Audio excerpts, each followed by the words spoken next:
السلام علیکم ورحمۃ اللہ وبرکاتہ۔ آج ہی اہل سنت المرکز الاسلامی چینل کو سبسکرائب کریں اور ہماری حوصلہ افزائی کے لیے سبسکرائب کریں، شیئر کریں اور کمنٹ کریں۔ السلام علیکم ورحمۃ اللہ وبرکاتہ۔ بسم اللہ الرحمن الرحیم۔ الحمد للہ رب العالمین والعاقبۃ للمتقین والصلاة والسلام علی سید الانبیاء والمرسلین وعلی آلہ وصحبہ اجمعین، اما بعد،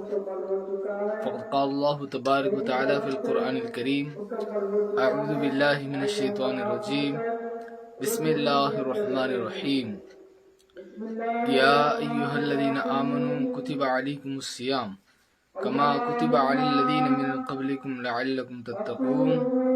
صدق اللہ العلی العظیم وبلغنا رسولہ النبی الکریم ونحن علی ذلک لمن الشاہدین والشاکرین والحمد للہ رب العالمین۔ قال اللہ تبارک وتعالی فی شأن حبیبہ الکریم: ان اللہ وملائکتہ یصلون علی النبی یا ایہا الذین آمنوا صلوا علیہ وسلموا تسلیما۔ اللہم صلی علی سیدنا وشفیعنا ونبینا وحبیبنا مولانا محمد صلی اللہ علیہ وسلم صلی اللہ علیہ صلاۃ وسلام علیک یا رسول اللہ صلی اللہ تعالی علیہ وسلم۔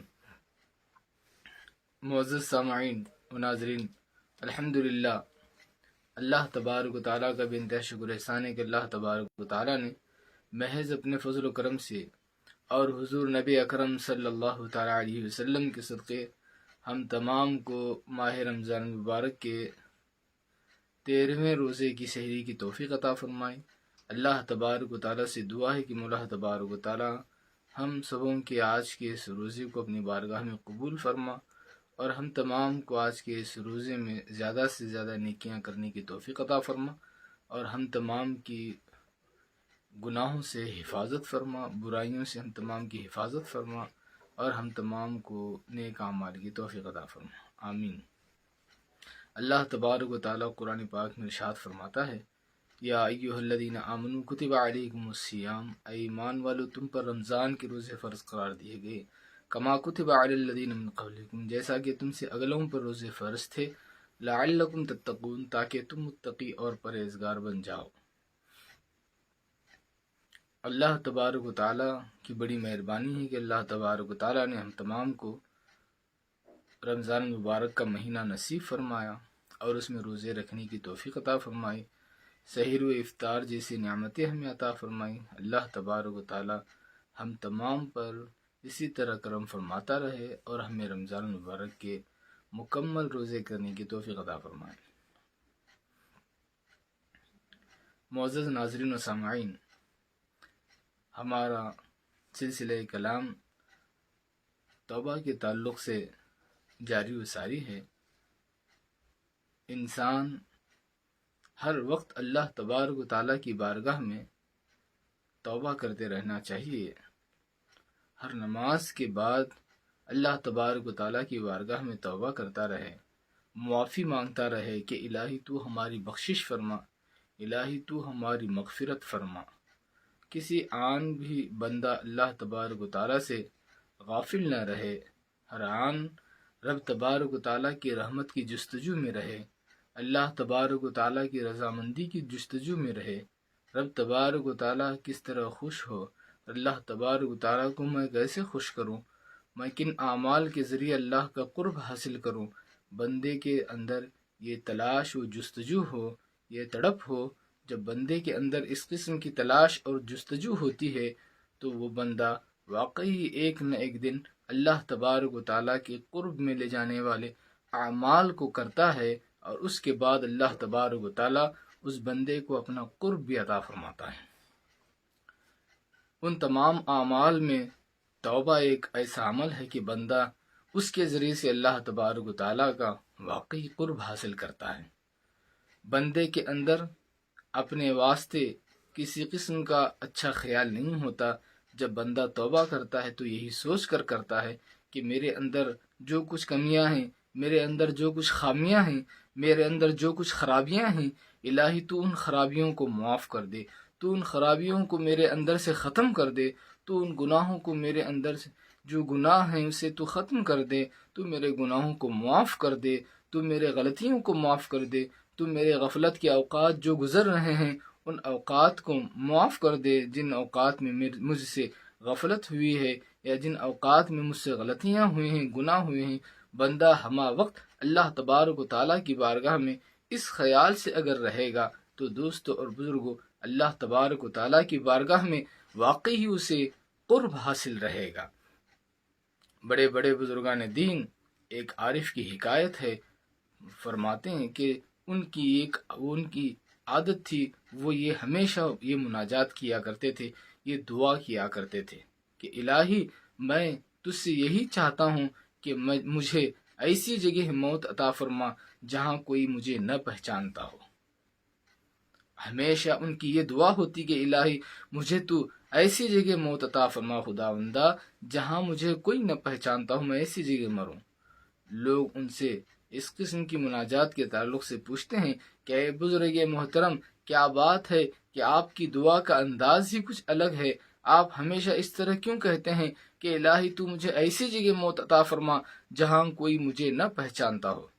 وہ بزرگ کہتے ہیں دراصل بات یہ ہے، دیکھیے مقام عرفان حاصل ہے، عارف ہیں، اللہ تبارک و تعالیٰ کا قرب حاصل ہے، اللہ تبارک و تعالیٰ کی مہربانی انہیں حاصل ہے، اللہ تبارک و تعالیٰ کی ولایت و دوستی انہیں حاصل ہے۔ اس کے باوجود ان کا حال دیکھیے آپ، جب وہ اپنی دعا میں اس قسم کے الفاظ کہتے ہیں، لوگ جب ان سے سوال کرتے ہیں تو اس سوال کا جواب کیا دیتے ہیں؟ دیکھیے وہ فرماتے ہیں دراصل بات یہ ہے کہ جب میرا انتقال ہو جائے اور انتقال ہونے کے بعد جب مجھے قبر میں دفن کریں، ہو سکتا ہے میرے اعمال اس لائق نہیں ہیں کہ مجھے بھلائیاں پہنچے، بلکہ میرے اعمال تو ایسے ہیں، یہ بات ہو سکتی ہے کہ جب مجھے قبر میں دفن کر دیا جائے، یہ بات ہو سکتی ہے کہ زمین مجھے قبول نہ کرے اور نکال کر باہر پھینک دے، تو اس وقت لوگوں کے درمیان میری رسوائی ہوگی۔ وہ رسوائی کتنی بڑی رسوائی ہوگی، اس واسطے کہ ان کے خیالات کے برخلاف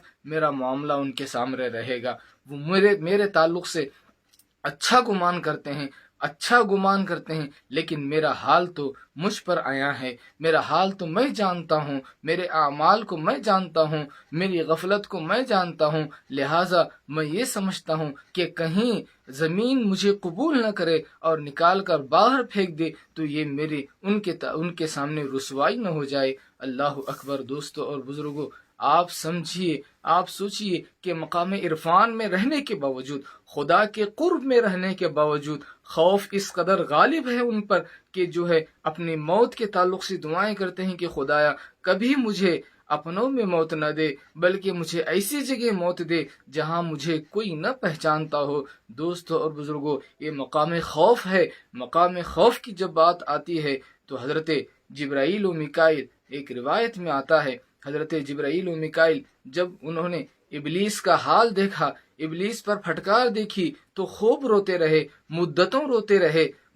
روتے رہے۔ اللہ تبارک و تعالیٰ کی بارگاہ کی طرف سے ندا آتی ہے کہ اے جبرائیل و میکائیل، اس قدر رونے کا سبب کیا ہے؟ حالانکہ اللہ تبارک و تعالیٰ اس بات سے بخوب واقف ہے، لیکن اس کے باوجود ارشاد ہوتا ہے، پوچھتا ہے اللہ تبارک و تعالیٰ اس قدر کیوں رو رہے ہو؟ جبرائیل و میکائیل خدا کی بارگاہ میں عرض کرتے ہیں الہی ہم جو ہے تیرے پوشیدہ کرشموں سے ہم مامون نہیں ہیں، الہی لا نأمن من مکرک، اے اللہ ہم تیرے پوشیدہ کرشموں سے محفوظ نہیں ہیں، تو کب کیا فیصلہ کرے ہم اس سے محفوظ نہیں ہیں۔ مولا تبارک و تعالی ہم اسی واسطے رو رہے ہیں کہ ہماری عاقبت خراب نہ ہو جائے۔ اللہ اکبر۔ فرشتے معصوم ہو کر ان کے اندر خوف خدا اس قدر سمایا ہوا ہے، حضرت جبرائیل فرشتوں کے سردار رہ کر آپ کے اندر خوف اس قدر سمایا ہوا ہے کہ خدا کی بارگاہ میں عرض کرتے ہیں کہ خدایا لا نأمن من مکرک، اے اللہ تیرے پوشیدہ کرشموں سے ہم محفوظ نہیں ہیں۔ اللہ تبارک و تعالی جبرائیل و میکائیل سے ارشاد فرماتا ہے ہاکذا کونا ولا تأمنا من مکری، اللہ تبارک و تعالی ارشاد فرماتا ہے کہ تم دونوں اسی طرح رہو، کبھی میرے پوشیدہ کرشموں سے بے خوف نہ رہنا۔ اللہ اکبر دوستو اور بزرگوں، اللہ تبارک و تعالی جبریل و میکائیل سے فرماتا ہے کہ تم اسی طرح خوف کھاتے رہو، کیونکہ فعال لما یرید ہے اس کی شان، یعنی وہ جیسے چاہتا ہے ویسے کرتا ہے، وہ اپنی مرضی کا مالک ہے، اس پر کسی کا حکم نہیں چلتا، اس کا حکم سارے جہاں پر چلتا ہے۔ اگر وہ سارے جہاں کو قتل کر ڈالے، کوئی اس سے نہیں پوچھ سکتا کہ تو نے سارے جہاں کو کیوں قتل کر ڈالا، کیونکہ اللہ تبارک و تعالی اپنی ملکیت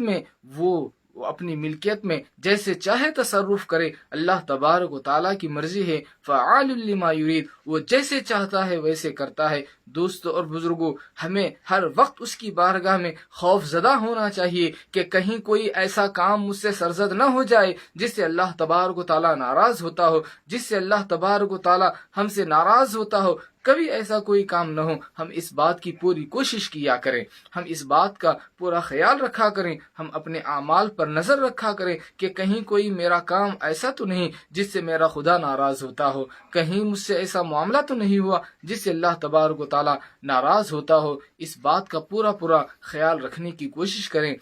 دوستو اور بزرگوں، اور اپنے اندر خوف کی چیز کو کبھی ختم نہ ہونے دیں۔ اللہ تبارک و تعالیٰ کی بارگاہ کا خوف کبھی ختم نہ ہونے دیں، اس واسطے کہ آپ کے اندر جتنا خوف رہے گا اسی قدر آپ کے اندر توبہ کا خیال پیدا ہوگا، اسی قدر آپ کے اندر توبہ کا خیال پیدا ہوگا، آپ توبہ کرتے رہیں گے، الہی مجھے معاف فرما، الہی مجھے معاف فرما۔ جبریل و میکائیل، ان سے کیا گناہ ہو سکتے ہیں؟ وہ معصوم ہیں، اللہ تبارک و تعالیٰ نے انہیں عصمت عطا فرمائی ہے، فرشتوں سے گناہ نہیں ہوتا، لیکن اس کے باوجود اللہ تبارک و تعالیٰ کی بارگاہ میں کتنے ڈرے ہوئے ہیں، کتنے سہمے ہوئے ہیں کہ کوئی ایسا مولا تبارک و تعالیٰ، ہم معمول نہیں ہیں، تیرے پوشیدہ کرشموں سے ہم معمول نہیں ہیں کہ تو کب ہمارے ساتھ کیا معاملہ کرے، الہی ہم پر رحم فرما، الہی ہمارے ساتھ بہتر معاملہ فرما۔ فرشتوں کی زبانی یہ دعائیں ہو رہی ہیں کہ الہی تو ہم پر رحم فرما۔ آج ہم گناہوں کے پتلے ہو کر کبھی یہ دعا نہیں کرتے، الہی تو ہم پر رحم و کرم فرما، الہی تو ہم پر فضل فرما، الہی تو ہمیں معاف فرما، الہی تو ہماری مغفرت فرما، کیونکہ ہم نے آج اپنے آپ کو سب سے بہتر سمجھ رکھا ہے اور دوسروں کو ہم کمتر سمجھتے ہیں اور خود کو ہم بہتر سمجھتے ہیں۔ دوستو اور بزرگوں، جو خود کو بہتر سمجھے اور دوسروں کو کمتر سمجھے وہ کامیاب نہیں ہو سکتا۔ خود کو بہتر سمجھنا یہ مناسب نہیں ہے دوستو اور بزرگوں، اس واسطے ہمیشہ اس بات کی کوشش کریں کہ ہمارے اندر تبدیلی پیدا ہو، ہمارے اندر نیکی اور بھلائی کا خیال پیدا ہو، برائیوں سے ہم ہمہ وقت محفوظ رہیں، ہم کبھی برائیوں کے قریب ہرگز نہ جائیں، ہماری یہ پوری کوشش ہو۔ حضرت خواجہ حسن بصری رحمۃ اللہ تعالی علیہ کے پاس ایک شخص ایک حدیث پاک کا تذکرہ کرتا ہے، وہ شخص کہتا ہے کہ حدیث پاک میں آیا ہے، آخری شخص جسے جہنم سے باہر نکالا جائے گا 7000 سال کے بعد باہر لایا جائے گا، 7000 سال کے بعد جہنم سے چھٹکارا دیا جائے گا۔ حضرت خواجہ حسن بصری رحمۃ اللہ تعالی علیہ، آپ اس کی زبانی اس حدیث پاک کو سننے کے بعد آپ ارشاد فرماتے ہیں، کاش وہ 7000 سال کے بعد نکالا جانے والا شخص حسن ہی ہوتا تو کتنا بہتر ہوتا۔ اللہ اکبر دوستو اور بزرگوں، حضرت خواجہ حسن بصری یہ ارشاد فرمائے کہ 7000 سال کے بعد نکلنے والا کاش وہ شخص حسن ہی ہو، یعنی اپنے واسطے اس قدر بدگماں ہیں کہ آپ اپنے تعلق سے آپ کا یہ خیال ہے کہ میں سیدھے جنت میں چلے جاؤں، یہ بہت دشوار ہے اپنے اعمال کی وجہ سے، حالانکہ وہ اللہ تبارک و تعالیٰ کے مقرب ہیں، حالانکہ اللہ تبارک و تعالیٰ نے ان پر بڑا رحم و کرم فرمایا ہے، وہ اللہ تبارک و تعالیٰ کی بارگاہ میں مقبول ہیں، اللہ تبارک و تعالیٰ کے چہیتے ہیں، اللہ تبارک و تعالیٰ کے دوست ہیں، ولی ہیں، اس کے باوجود بھی ان پر خوف اس قدر طاری ہے، ان پر ڈر اس قدر طاری ہے، خشیت اس قدر طاری ہے کہ وہ کہتے ہیں کہ 7000 سال کے بعد بھی میں جنت میں چلا جاؤں، یہ میرے لیے خوش بختی کی بات ہے۔ دوستو اور بزرگوں، ہم اور آپ انتقال کے ساتھ ہی ہم جنت میں پہنچ جائیں گے، جنت کے اعلیٰ مقام میں پہنچ جائیں گے، ہمارا اور آپ کا یہ خیال ہوتا ہے۔ یہی وجہ ہے دوستو اور بزرگوں، ہمارا خیال جب جنت کی باتیں آتی ہیں تو ہم اپنے آپ کو جنت کے تعلق سے ہم اپنے آپ کو جنت کا حقدار سمجھنے لگتے ہیں کہ جنت ہمارے لیے ہے، اور جب جہنم کی بات آتی ہے تو ہم اپنے آپ کی حفاظت سمجھنا شروع کرتے ہیں۔ جب جہنم کی بات آتی ہے تو ہم یہ سوچتے ہیں کہ ہم کہاں، جہنم کہاں، ہم تو جو ہے جہنم سے محفوظ ہیں۔ دوستو اور بزرگوں، انسان کے اندر خوف ہونا چاہیے، انسان کے اندر خشیت ہونی چاہیے، اور انسان ہمیشہ اپنے آپ کو کمتر سمجھتا رہے، توبہ کرتا رہے۔ انسان جب توبہ کے دامن کو ہمیشہ تھاما رہے گا، وہ انسان یقیناً دنیا و آخرت میں کامیاب رہے گا۔ اللہ تبارک و تعالیٰ کی بارگاہ میں دعا ہے کہ مولا تبارک و تعالیٰ ہم سبوں کو صحیح معنوں میں توبہ کرتے رہنے کی توفیق عطا فرما، ہم تمام کے روزوں کو اپنی بارگاہ میں قبول فرما، اور ہم تمام کی برائیاں ختم فرما، ہمارے اندر اچھائیاں پیدا فرما، الہ العالمین تبدیلی پیدا فرما۔ سبحان ربک رب العزت عما یصفون، سلام علی المرسلین، الحمد للہ رب العالمین۔ کل 11ویں شریف، ماہانہ 11ویں شریف ہے، اس میں کسی کو آنے کی اجازت نہیں ہے، آپ وہیں رہ کر جو ہے، کیونکہ کل واعظ بھی نہیں ہوگا، مختصر سا ہوگا، آپ تمام حضرات اپنے ہی گھروں میں رہ کر لائیو دیکھنے کی کوشش کریں۔ السلام علیکم ورحمۃ اللہ وبرکاتہ۔